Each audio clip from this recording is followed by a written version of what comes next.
Hello team, welcome to another ATP Geopolitics video with myself, Jonathan MS Pearce. Ukraine War Update Extra video, giving you extra tidbits and nuggets to get your teeth into to give you a greater understanding of the war in Ukraine. It's been a long time since I've done one of these, or I do them definitely less often than I used to, just because there's so much content out there with my normal news videos, so I don't want to overload you too much.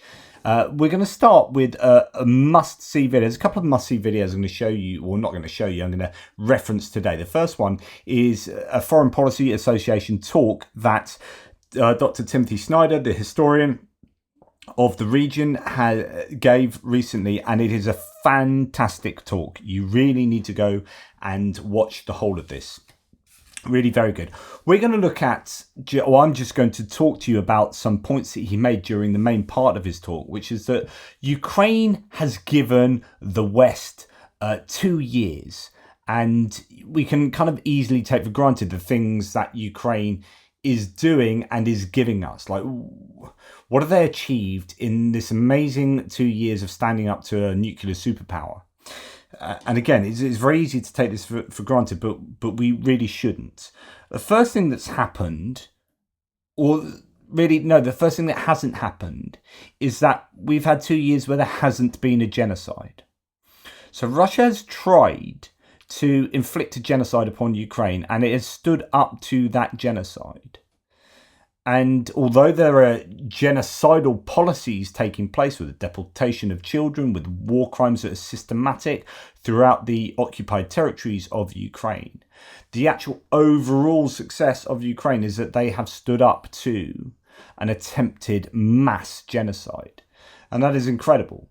We have to thank the Ukrainians for doing that. They have to thank themselves, of course. It's not us who would have been genocidally overcome. But however, if we had seen an alternative reality where Ukraine had capitulated and Russia was able to overcome them with a quick invasion, or had successes earlier on in the campaign where they were able to do to the Ukrainians what we fear they might have done, then that would have just given permission for aggressive entities around the world to enact other genocides, unrestricted by those like NATO and the EU that might otherwise have stood up to them. Well, Ukraine is teaching us that we can and should stand up to such attacks, and that leads on to that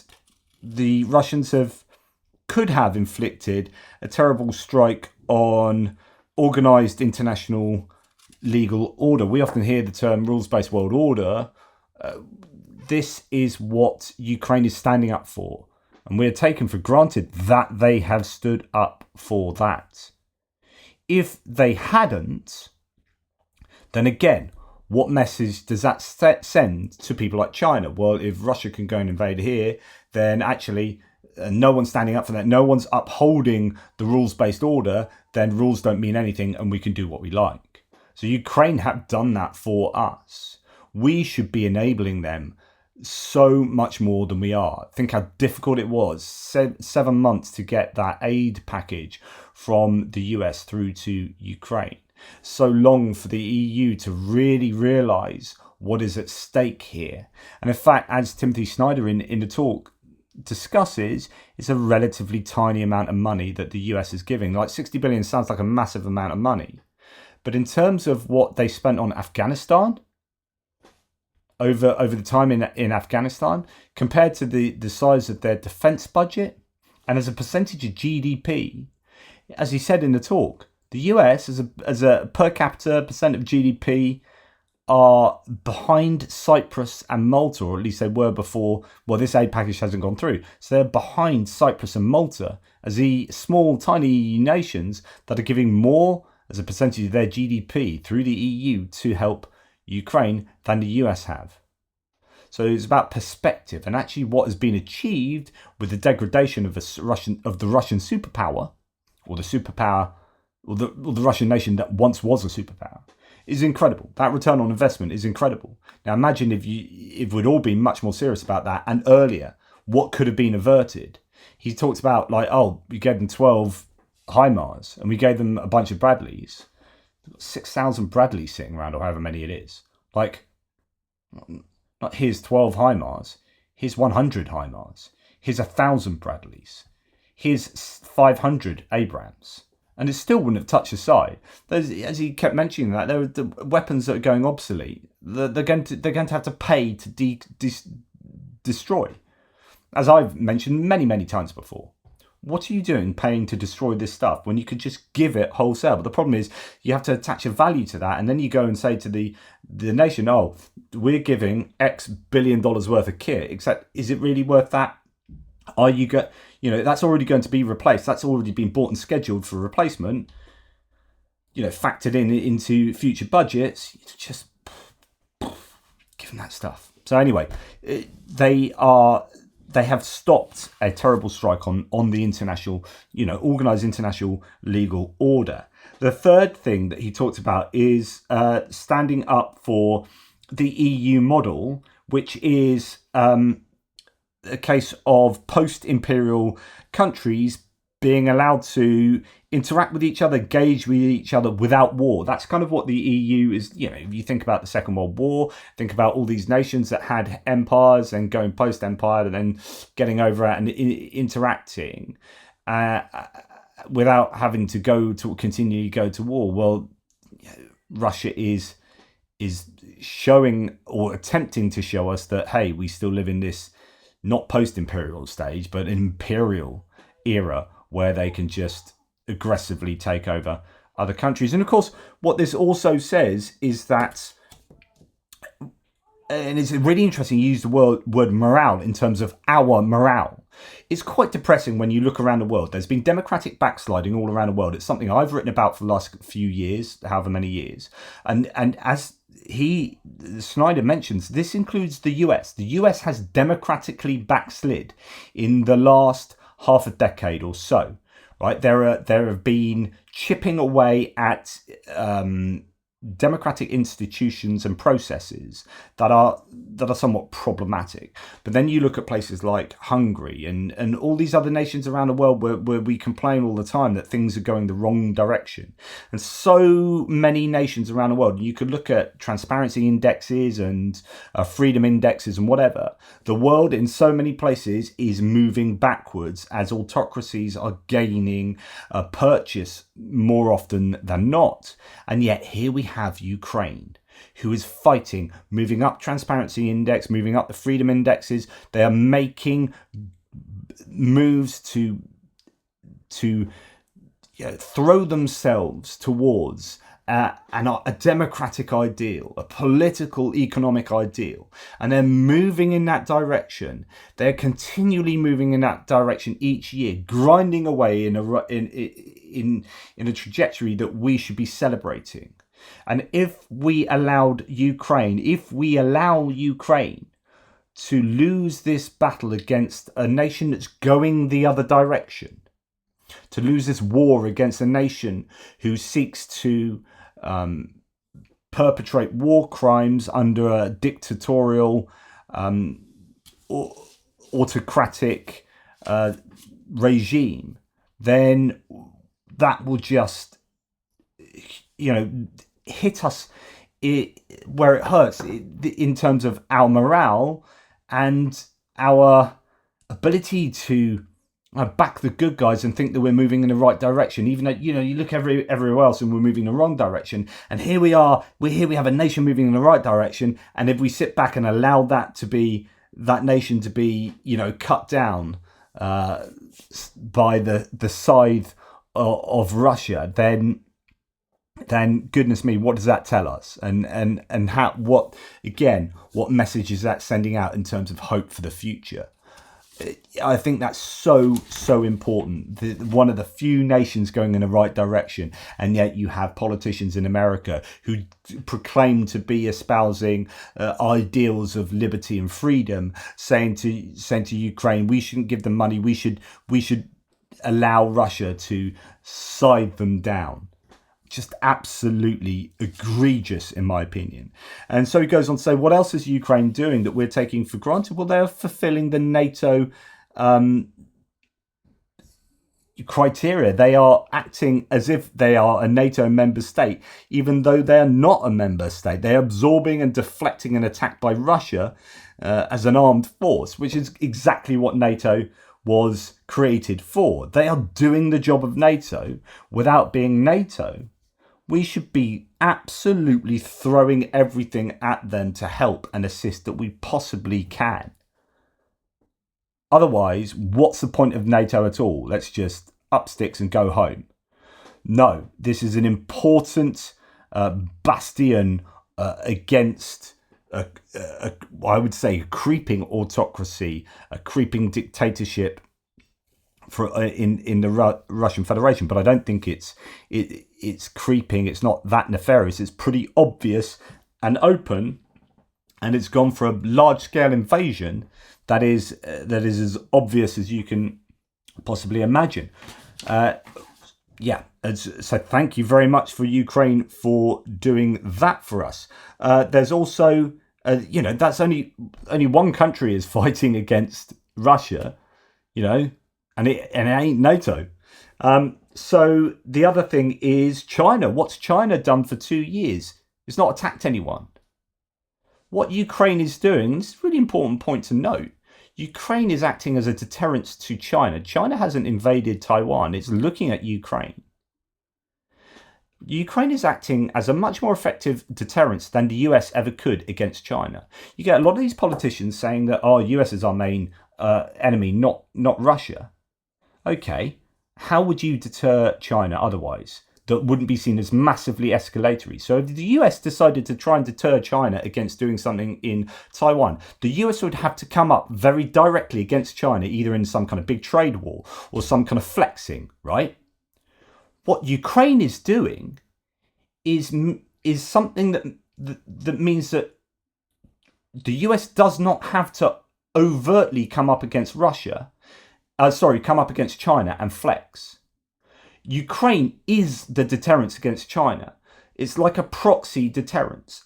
And if the US and EU and other nations get together and support Ukraine in its efforts against Russia, then China looks on and goes, okay, we ain't going to do that against Taiwan. And actually, we're going to think twice about how we go about our foreign diplomacy. So important what Ukraine is doing on behalf of the US. And yet those many particular politicians over in the US who complain about that threat of China are blind to this rationale that Ukraine is the best way of deterring China. And I guess, because anything the US would do would be otherwise insanely provocative towards China. And the other one is nuclear war. So if Ukraine prevail in this defensive war against Russia, a superpower, a nuclear superpower, then this tells the rest of the world that you can defend with a conventional armed forces against a nuclear superpower and prevail. If Russia wins, it means that this is kind of what Philip O'Brien has been saying a lot recently, and many other analysts as well, that if Russia wins here, then it tells the rest of the world that nuclear arms is how you get success. And if you don't have nukes, you're done for. And so it will just be a race for nukes. If Ukraine prevail, then it sends a message that we don't need nuclear proliferation, and we can prevail with, albeit with assistance, without nuclear weapons. It's just really, really important. Anyway, there's lots more in that talk, but those are some of the main points that he said, we are taking for granted that Ukraine is doing, and we need to be aware of that. Okay, the next thing I'm going to talk about, and actually I'm going to reference some other videos and stuff for you guys to watch, but this is the main other topic because it's a long old thread this. So this is Alexandra Prokopenko, saying Russia's economy, fueled by the ongoing war in Ukraine, shows surprising stability amid sanctions. However, the stability is precarious and not everlasting. In my newest paper for Carnegie Endowment Institute, I explore the resilience and the risks of Russia's economy. But rather than read the paper, let's go through her synopsis. So while sanctions restrict Russia's economic growth, they paradoxically shielded it from certain external shocks. Key pillars of resilience include market nature of the economy, commodities-based export, strategies to bypass sanctions, and significant fiscal impulse. Okay. So since 2014, Russia has adapted its financial system to mounting US and EU sanctions, ensuring that foreign currency debt levels pose no threat to financial stability. The Central Bank of Russia holds sufficient foreign exchange reserves to finance this debt. And so in 2014, from 2014 onwards, they were sanctioned because of the Crimean annexation, but they actually got used to being sanctioned and they learnt to live with that sanctioning. De-dollarization has helped to insulate the Russian economy from external financial shocks. For example, in spring 2023, the Russian market was unaffected by the turbulence following the bankruptcy of several US banks. The freezing of $300 billion in reserves had more psychological impact than practical. With a floating exchange rate, the CBR Central Bank of Russia didn't require currency interventions, posing no risks to financial stability. So almost the more kind of isolationist they got, in a sense, the more able they were to protect themselves from external shocks. The economy appears to have adapted to this new equilibrium. Sanctions capped Russian export revenues.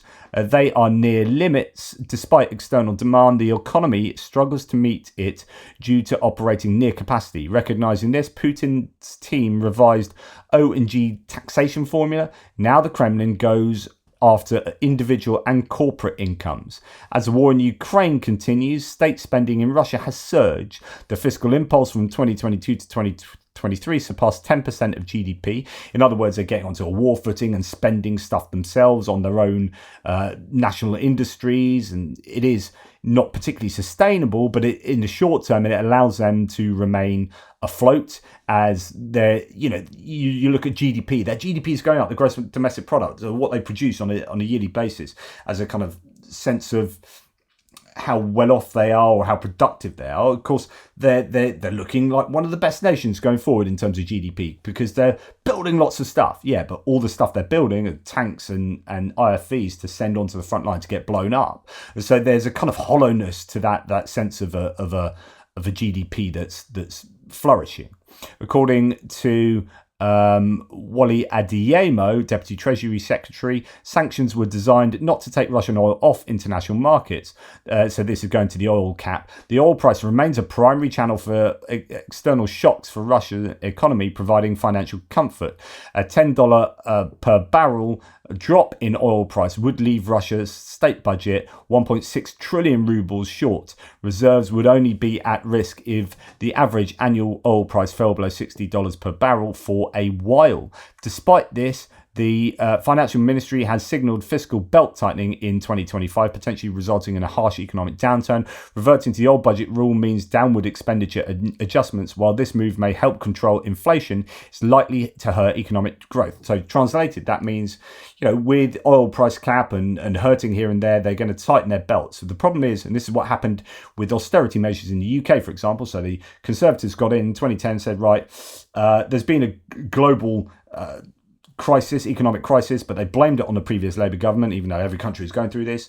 They said, right, we need to tighten our budget, our belts, but this was an excuse to do the small government thing, right? So the Conservatives always want to do that. So it's like, we're spending too much. It's all like a credit card bill. We need to stop spending so much. Our household budget is just too wayward. We need to tighten the belts and stop spending as much, and that will bring the costs down, and then everything will be all right. But the problem is, if you're not spending any money as a state, then and you're getting rid of people who are working for the state, shedding jobs and whatnot, then those people go from being paid and then having money and spending in the economy to being unemployed and not having money and drawing from the welfare state and not spending in the economy as a money multiplier to make more money. So someone's £100 turns into thousands of pounds as that £100 gets spent there, and then it gets spent there, and it gets spent there, and it gets spent there in the local kind of economy or nationwide. And so that you get these two approaches. So the Labour was like, we need to borrow money to spend as a government to stimulate. This is a stimulus. So we need a stimulus for the economy to get back to buoyancy. And the Conservatives were very much like, no, we don't need to borrow money. We don't need to spend. We're going to cut. And then after 10 years of cutting, like, it was then recognised that that was a bad idea, and actually it screwed us compared to other countries that didn't do that. And so what the point here is that in order to kind of balance the books, the Russians are looking at tightening their belts. But while this move may help control inflation, so because no one has any money, prices don't spiral up because you have a wage increase, price wage spiral increase where, you know, oh, I've got loads of money, I'm going to buy loads of stuff. Oh, so the price goes up because everyone's got loads of money, and then, you know, that keeps happening. Okay, so while it could control aspects of inflation, it will hurt economic growth because no one's got any money because you're tightening belts. Western sanctions have prompted Russia to strengthen its ties with China. Beijing now holds a near monopoly on various products exported to Russia in 2023. Chinese car and tractor exports to Russia surged by nearly 600%. As well. And of course, the problem there is that if all your eggs in one basket, China then get to control not only how much money they can or how little they can get for any goods from Russia, because they control, if you're the only customer of Russia, then you get to say, oh, this year we're not going to buy at this rate, we're going to buy at this rate. And then Russia goes, no, you're not. And China goes, yes, we are. What are you going to do about it? And Russia says, oh, nothing, because you're the only person that's buying everything and we can't go to anywhere else and it will take too long and blah, blah, blah. So Russia have a huge amount of control over, China have a huge amount of control over Russia. Sorry if I got the words mixed up there, as I often do. The share of yuan in Russia's export-import has surpassed 1/3 and continues to grow moderately. Russian corporates and individuals held $68.7 billion in yuan in 2023, slightly more than $64.7 billion held in dollars. So what this then means is that everyone's got yuan, and the issue for Russia is that where can you spend all that money? Well, you have to really spend it in China. It depends. Some other countries may take yuan, but everyone takes dollars. It's the international trade currency, and so really that's what you want to have your reserves in. But if corporates and individuals are now holding more yuan than dollars, it means that those people generally have to do business with China. It means that it strengthens China's position, and they are growing and growing as Russia becomes ever more dependent on China. Correct me if I get any of these claims wrong. So the president of the US president in December 2023 gave an executive order that made settlements more challenging but hasn't halted trade entirely. The ongoing quest for workarounds has sparked interest in digital currencies, while Russia and its BRICS partners, Brazil, Russia, India, China, South Africa, are exploring this option. Progress towards viability has been slow. Technology sanctions are taking a toll, prompting the Kremlin to lean heavily on commodities-based exports. So stuff like hydrocarbons and whatnot. This persistent focus on the commodity sector, coupled with the rapid militarization of government spending, threatens to hinder Russia's long-term economic potential. So it might look okay in the short term, but long-term they're screwing themselves over. And then you've got brain drain from Russia has impacted the quality of human capital. Russia's isolation from the international mainstream appears in textbook rewriting and the decline in English language classes. The repercussions of these setbacks will become increasingly evident in the coming years. If Russia attempts to slow down expenditures, it will unveil several challenges. Cutting wages and reducing military spending would be politically delicate under any circumstances, especially now that the population has grown accustomed to increased income and expenditures. Because of the war, the distribution of wealth within Russia has changed. The average Russian has never felt so rich and will not want to give that up, as we discussed with who's this? Joshua Yaffa, Russia-Ukraine writer at The New Yorker, in his brilliant essay. So there are some, although it's interesting because there are some Russians, I was seeing fights in St. Petersburg by pensioners over refuse bins and the leftover food from a restaurant. It's like, so that I guess there will be elements where some Russians are getting paid higher wages because of the labour shortage, so they'll be feeling like they've got a lot of money, but there'll also be a complete lack of a welfare state because that that money is being diverted into the military-industrial complex and not going elsewhere. So I think there will be elements where there are some people, and again, I could be wrong here, but some people in Russia that are feeling quite flush with the cash, and other people who have none at all. The budget burden is escalating due to new Russians, residents of occupied Ukrainian territory. 700,000 pensioners in annexed regions get $200 per month, less than the national average, but more than the average in North Caucasus. All new pension payments undergo annual indexing. The Kremlin possesses tools to facilitate a soft landing for the economy.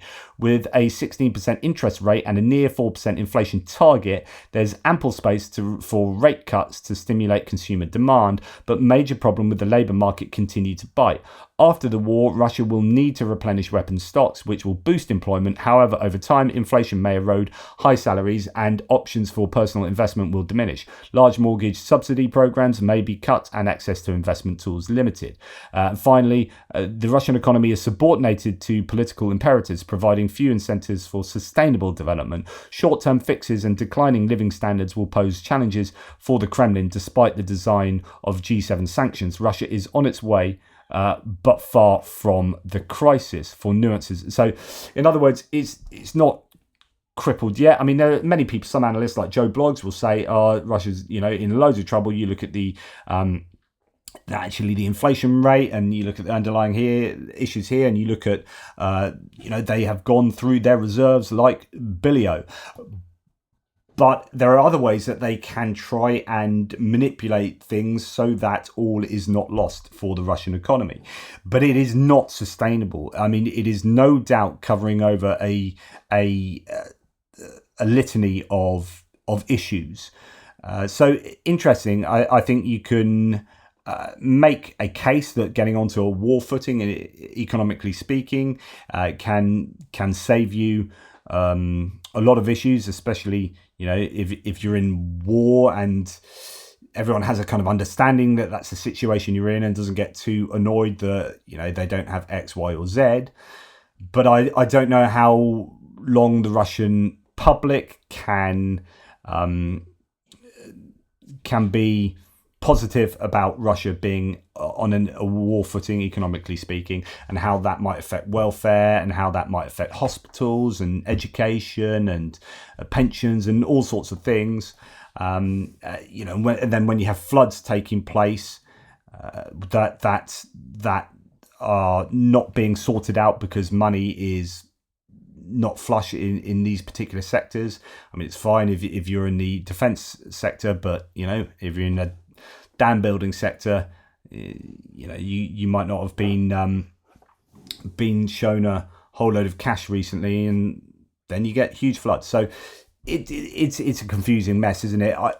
It's going to be really interesting to see what happens to the Russian economy over the next sort of 6 months, to see if they're able to sustain a kind of a fake buoyancy to the economy. Let me know what you think. Is Russia teetering on the brink, or do you think they have a lot more left in the tank to be able to artificially sustain where they are at?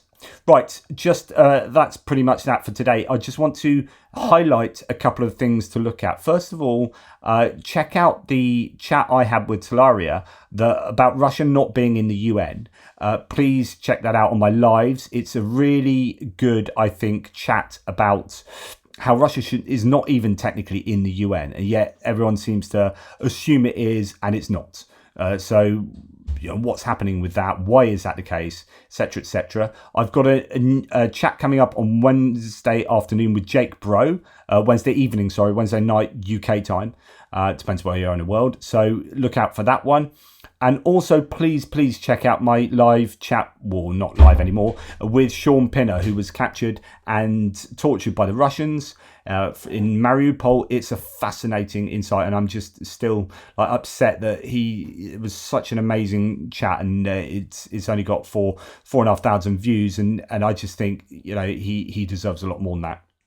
So please check out that live chat. I'm just going to go back to Talaria, who has a Substack, Knowledge is Power, and she's written a piece, Why No One Knows That Russia is Not in the UN, the shills who want to keep the imposter in the UN, the useful idiots who repeat them and their arguments.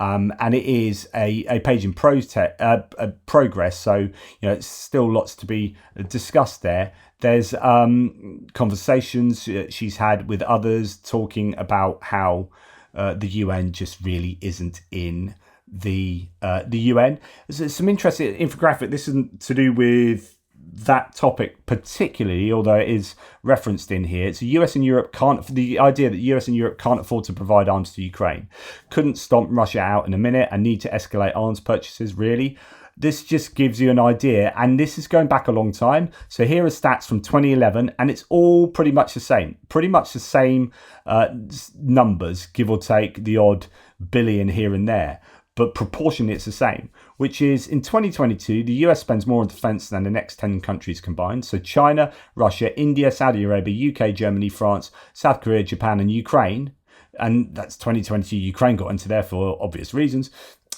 spent, what was it in 2022, 849 billion, and the US spent 877 billion. So when I talk about only having, when I talk about 60 billion, aid package coming from US, and at the moment they're in 31st place as a percentage of GDP.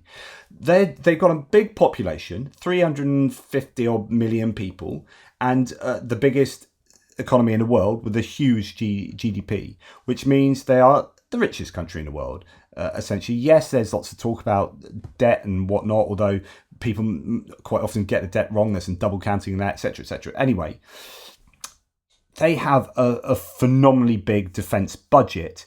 The amount of, when you split out that $60 billion, most of it is going to replenishing US stocks and to ordering things from US manufacturers. That's money just stimulating the economy. Going back to, this is a stimulus. So you need to spend to accumulate, speculate to accumulate. And in terms of aid to Ukraine, I mean, the problem is the rules that are already existing in place. But in principle, just take 1,000 tanks and 1,000 Bradleys and all the ATACMS and just go, there you go, Ukraine. It's not going to hurt whether hospitals are built in the US, whether school teachers are going to have jobs or not. It just wouldn't touch the sides. Those three things, take them out and you wouldn't know. No one would know, realistically. And that's kind of my point. But anyway, she's highlighted, Talaria, she sent me a message that's not particularly to do with the Ukraine war, but it's to do with, I guess, just legalize or dark money corruption in the US, and how $580 million has been spent on agency capture and regulatory capture with the Supreme Court. And the Supreme Court there is basically bought and paid for. And it's this Senator Sheldon Whitehouse, who I've always liked. He's on point. This is a brilliant presentation he gives. It is scary AF, right? It is very scary that there is that much money swirling around corruptively, if that's a word, in US society. It is astonishing that Supreme Court justices are bought and paid for in that way. And that includes electing or stifling the election of these people with just stupendous money from what are fictitious names, which is a legal term. A fictitious name, as he says there, is an entity which doesn't really exist. It's just a way of laundering money, laundering Supreme Court justices, you could say.